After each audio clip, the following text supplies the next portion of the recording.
दोस्तों आज 25 अगस्त से हम हाजिर हैं दुनिया की 10 बड़ी और अहम खबरों के साथ। मैं हूं विशाल आजम। अमेरिका ने ईरान पर नई पाबंदियां आयद कर दी। अमेरिका ने ईरान के तेल, जहाजरानी और मालियाती शोबों पर नई सख्त पाबंदियां लगाई हैं। ईरान ने खबरदार किया है कि वो इसका जवाब देगा। इस पेशरफ्त से मशरिक़ वस्ता में कशीदगी मजीद बढ़ गई है। ओमान के करीब तेल बरदार जहाज पर हमला। ओमान के साहिली इलाके के करीब एक ऑयल टैंकर पर हमले की इत्तला मिली है। वाक़े के बाद समुद्री तिजारत और तेल की तरसील के बारे में खदशात बढ़ गए हैं। हुक्काम हमले की तहकीकात कर रहे हैं। यूक्रेन को मगरबी ममालिक की हिमायत जारी। बरतानिया और फ्रांस ने यूक्रेन के साथ अपनी हिमायत जारी रखने का अज़्म दोहराया है। रूस और यूक्रेन के दरमियान जंग अब भी जारी है। मगरबी इत्तेहादियों ने यूक्रेन की दिफाई सलाहियत बढ़ाने पर जोर दिया है। जनूबी सूडान में अक़वाम मुत्तहिदा के 2 अमन फौजी हलाक। जनूबी सूडान यानी साउथ सूडान में एक घात लगाकर किए गए हमले में अक़वाम मुत्तहिदा के 2 अमन फौजी मारे गए। अक़वाम मुत्तहिदा ने वाक़े की मजम्मत करते हुए तहक़ीक़ात का मुतालबा किया है। इलाके की सिक्योरिटी सूरत हाल पर तशवीश बढ़ गई है।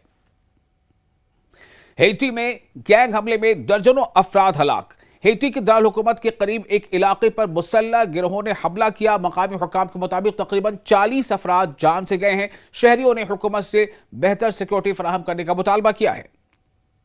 अमेरिका ने शाम को बड़ी सिफारती रियायत दी। अमेरिका ने शाम यानी सीरिया को दहशतगर्दी की सरपरस्ती करने वाले ममालिक की फहरिस्त से निकाल दिया है। इस फैसले से शाम में बैरूनी सरमायाकारी के इम्कानात बढ़ सकते हैं। शामी हुक्काम ने इस इक़दाम का खैर मकदम किया है। गजा में तशद्दुद जारी, बच्चों समेत कई अफराद हलाक। गजा में इसराइली कार्रवाइयों के दौरान बच्चों समेत मुतअद्दिद अफराद की हलाकत की इत्तलात हैं। इंसानी बहरान बदस्तूर संगीन है। आलमी बिरादरी जंग बंदी की अपील कर रही है। अमेरिका और जनूबी कोरिया की मुश्तरका फौजी मश्क मनसूख।